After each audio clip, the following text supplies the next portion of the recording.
Assalamualaikum. Kami ingin membentangkan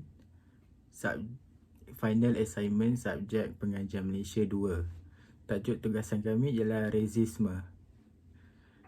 Tugasan ini disediakan oleh Muhammad Daniel Haizam bin Muhammad Izzaham, Muhammad Haikal bin Ahmad Syukri, Muhammad Syazwan Akmal bin Aminuddin dan Jebat Zulkarnain bin Ismail Zaidi. Pendahuluan, rasisme merupakan satu bentuk kepercayaan, sikap dan amalan yang mendiskriminasi segolongan manusia berdasarkan ciri-ciri perkaumannya, keagamaan dan sebagainya. Pada dasarnya, kepercayaan ini mengandaikan bahawa manusia boleh dibahagikan kepada kaum yang berbeza dan serentak. Ia juga mengandaikan bahawa nilai dan darjat seseorang boleh ditentukan berdasarkan kaum yang diwakilinya. Dalam bahasa Melayu, konsep rasisme sangat berkaitan dengan perkauman dan juga semangat asabiah. Latar belakang kajian. Rasisme secara umum dapat diartikan sebagai serangan sikap, kecenderungan, pernyataan dan tindakan yang mengunggulkan atau memusuhi kelompok masyarakat, terutama kerana identitas ras. Fahaman rasisme sentiasa akan membawa kebinasaan kepada manusia. Pada kebanyakan masa, rasisme akan melibatkan pemusuhan terhadap kaum-kaum yang tertentu. Daripada itu, fahaman ini akan menghasilkan amalan seperti diskriminasi kaum, pengasingan kaum dan pembasmian kaum. Rasisme, diskriminasi rasial, prejudis dan berbagai sikap intoleransi masih subuh tidak hanya di bahagian-bahagian dunia yang secara stereotip dihubungkan dengan keadaan itu. Asal mula istilah ras diketahui sekitar tahun 1600.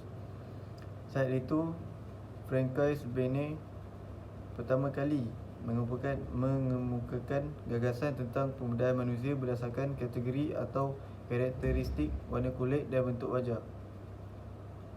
Berdasarkan ciri fisiknya, manusia di dunia dapat dibagi ke dalam 4 ras besar. Ras-ras tersebut adalah hitam, putih, kuning dan merah. Seorang tokoh yang memperkenalkan konsep tentang ras adalah Charles Darwin. Darwin memperkenalkan ras sebagai satu hal yang mengacu pada ciri-ciri biologis dan fizik. Salah satunya yang paling jelas adalah warna kulit. Pada akhirnya burit. Pada akhirnya, perbezaan berdasarkan warna kulit tersebut memicu lahirnya gerakan-gerakan yang mengunggulkan rasnya sendiri. Rasisme juga mempunyai jenisnya, seperti rasisme individu yang bermaksud amalan rasisme yang dilakukan oleh perseorangan, rasisme ideologi, amalan rasisme yang disokong oleh justifikasi bersistem. Contohnya, kaum X menganggap dirinya lebih unggul kerana mereka adalah daripada keturunan dewa Y menurut agama Z. Akhir sekali, rasisme berbalik, amalan rasisme yang tercetus sebagai reaksi rasisme. Contohnya, kaum X memandang rendah kepada kaum Y kerana kaum Y memandang rendah kepada kaum X.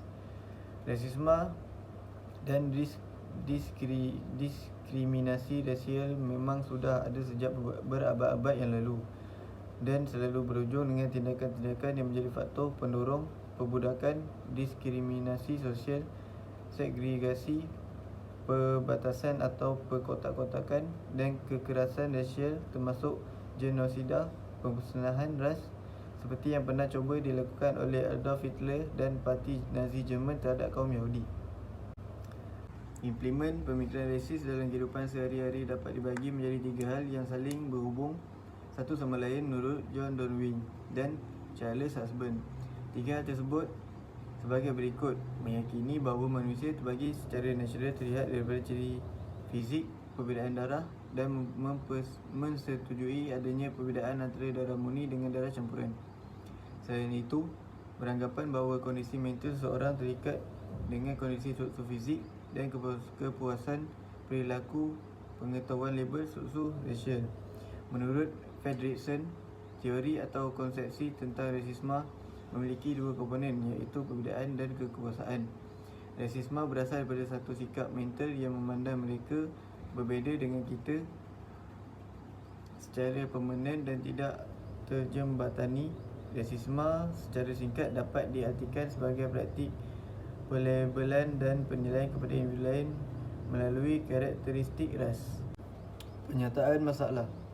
Isu perkauman di Malaysia bukanlah satu yang baru, dan insiden-insiden berbau perkauman yang tular di media sosial kebelakangan ini bukanlah yang pertama dan besar kemungkinan bukan juga yang terakhir yang akan timbul dalam kalangan masyarakat berbilang kaum di Malaysia.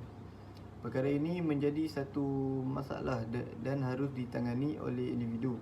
Namun yang penting, setiap individu dan juga sebagai sebuah masyarakat, kita perlu tahu bagaimana untuk menangani diskriminasi melibatkan kaum sekiranya berdepan dengan keadaan sedemikian. Kurangnya interaksi antara kaum juga merupakan salah satu masalah, seperti satu kaum lebih cenderung untuk berkawan dan bergaul dengan orang daripada kaum sendiri.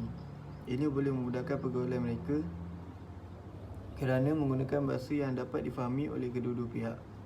Hal ini demikian, sesetengah masyarakat tidak tahu bercakap dalam bahasa Melayu dan mereka akan mengalami kesukaran untuk berinteraksi. Keadaan ini menimbulkan pergaulan seperti itik dengan ayam yang tidak dapat difahami oleh kedua-dua pihak. Suatu kaum juga sukar untuk menerima perbuatan kaum lain berdasarkan kepercayaan.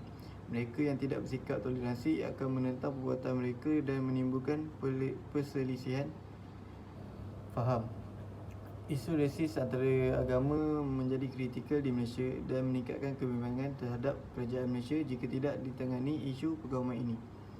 Baru-baru ini, kejadian berbau perkauman yang mula muncul satu persatu telah menimbulkan keprihatinan dalam kalangan masyarakat sehingga mendorong beberapa pemimpin negara termasuk Perdana Menteri Encik Lee Hsien Loong dan Menteri Ehwal Dalam Negeri dan Undang-Undang Encik K. Shanmugam mengeluarkan kenyataan di media sosial bagi mengutuk perbuatan sedemikian.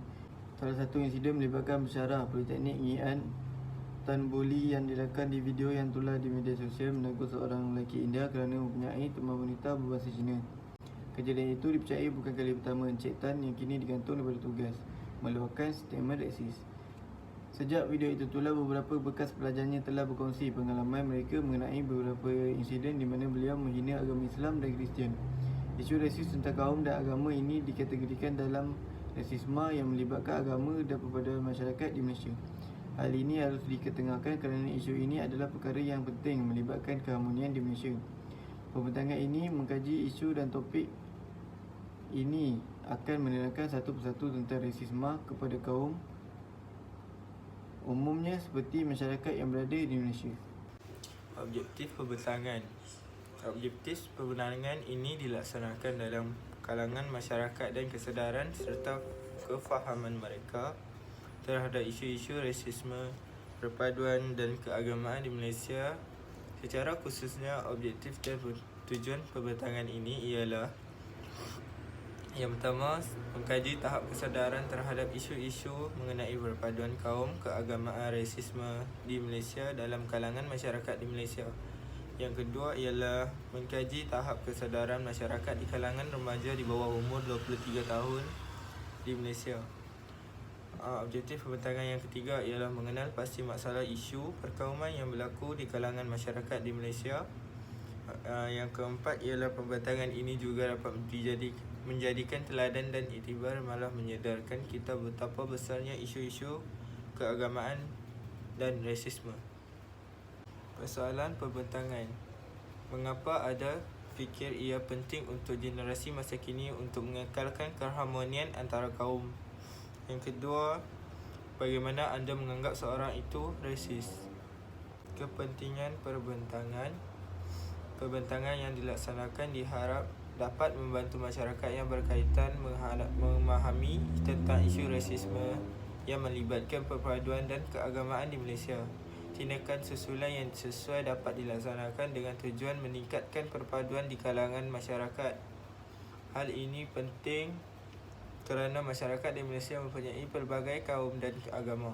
Kefahaman masyarakat dalam hal ini pastinya dapat membantu dalam hal isu-isu melibatkan kaum dan agama. Dalam masa yang sama, masyarakat perlu memainkan peranan penting untuk membaiki isu rasisme di Malaysia. Sorotan literatur.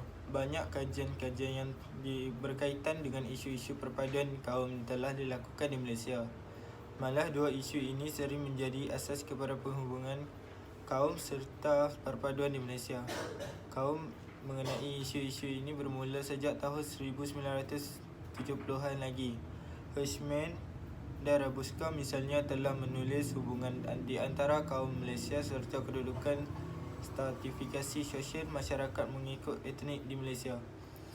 Perbezaan pendapatan yang tinggi di antara orang Melayu dengan orang Cina dan India dikatakan agak ketara.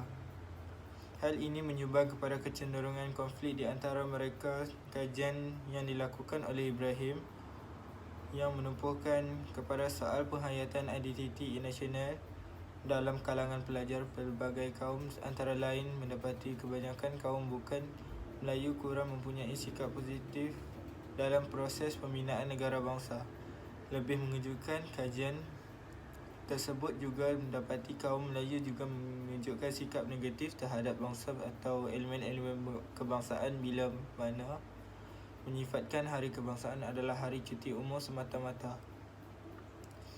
Manakala Tan Chen Beng melihat perspektif hubungan etnik di Malaysia berfokus kepada dua kelompok utama yang dilihat signifikasikan, iaitu masyarakat Cina dan Melayu. Hubungan antara dua kumpulan masyarakat ini sering dilihat turun naik, tetapi sangat penting dalam menentukan keseimbangan politik dan sosioekonomi Malaysia. Kedudukan yang setara akan menimbulkan rasa saling hormat antara mereka justru akan menjamin kesentosaan dalam kehidupan dan negara. Tok Kepong dalam Sajid dan Lee menyatakan bahawa meskipun Malaysia memiliki satu model politik yang ampuh untuk masyarakat majmuk bertunjangkan gabungan parti-parti politik, namun hakikatnya stabiliti yang mewujud dalam negara sebenarnya rapuh. Hal ini dikatakan menepati kajian yang pernah dilakukan oleh Aaron Lichpat, iaitu keseimbangan yang dicapai dalam negara majmuk tanpa pengesahan akan bersifat sementara dan bakal membahayakan hubungan etnik di masa hadapan. Ini telah dibuktikan apabila berlakunya peristiwa 13 Mei 1969 dahulu. Selepas itu muncul pula situasi hegemoni Melayu, iaitu satu hakikat yang sukar diterima oleh orang-orang Cina di Malaysia. Hal ini masih dirasakan sehingga sekarang dan dikatakan antara menjadi punca kemenangan banyak kerusi Parti Pembangkang Cina terutama di AP semasa pilihan raya umum tahun 2008. Pandangan yang lebih jelas terhadap struktur perkongsian kuasa semakin ditekankan akhir-akhir ini supaya ianya dapat menyumbangkan kepada keamanan, perpaduan dan kesejahteraan dalam sesebuah negara. Perkongsian kuasa politik yang melibatkan lebih dari dua kumpulan etnik akan mampu menghasilkan kesan yang baik. Ianya akan memastikan bahawa gabungan tersebut tidak akan meminggir mana-mana kumpulan. Setiap kumpulan akan mempunyai nilai daya saing secara positif untuk menyumbangkan kepada kesejahteraan. Hal ini sangat penting diamalkan dalam sesebuah negara yang mempunyai masyarakat majmuk seperti Malaysia. Metodologi kajian. Kajian ini menggunakan dua kaedah, iaitu melalui kaedah ilmiah iaitu ilmu bacaan berkaitan rasisme, perpaduan di perpustakaan dan berita juga tinjauan bagi melihat tahap kesedaran serta kefahaman masyarakat di Malaysia. Dari segi tinjauan pula melibatkan respon dari masyarakat terhadap soalan yang dinyatakan. Beberapa buah buku telah diberikan tumpuan bagi mengait tujuan ini. Antara buku diberikan perhatian adalah buku yang bertajuk Bumi Manusia Pramoedya Anantatur, yang berkisahkan tentang bagaimana diskriminasi terjadi pada bangsa kita saat zaman kolonial Hindia Belanda. Falsafah. Manusia dicipta dengan pelbagai suku dan puak agar saling mengenali. Justeru yang membezakan antara satu dengan yang lain ialah ketakwaan. Faktor inilah yang ditegaskan oleh Allah SWT bahawa yang paling mulia di sisinya ialah yang paling bertakwa dalam melaksanakan perintahnya dan menjauhi larangannya, bukannya yang paling banyak rumahnya ataupun yang paling ramai ahli keluarganya. Yang kedua, secara epistemologi, rasisme ataupun rasialisme bermaksud perkauman, yakni layanan berat sebelah atau sikap bermusuhan terhadap seseorang berasaskan keturunan bangsanya. Misalnya, satu kaum mendapat layanan yang lebih istimewa daripada kaum yang lain. Perkataan ini turut memberi fahaman yang unggul, menekan bahawa suku kaum sendiri sahaja yang paling unggul. Dengan begitu, rasisme ialah gabungan prejudis dan kuasa yang diartikulasi melalui diskriminasi berasaskan warna kulit dan ciri-ciri fizikal biologika. Yang ketiga, dari sudut terminologi pula, rasisme adalah satu doktrin atau kepercayaan bahawa satu kelompok lebih hebat berbanding kelompok yang lain berasaskan faktor etnik. Kepercayaan ini seterusnya melahirkan konsep inferiority dan superiority ras, di mana orang kulit putih menganggap diri mereka lebih superior atau lebih baik daripada kaum-kaum lain, khususnya kaum kulit hitam. Apa yang membimbangkan adalah rasisme mampu menjadi satu kegiatan yang melibatkan keganasan, diskriminasi, pemisahan dan tindakan negatif lain terhadap sesuatu individu kelompok kaum.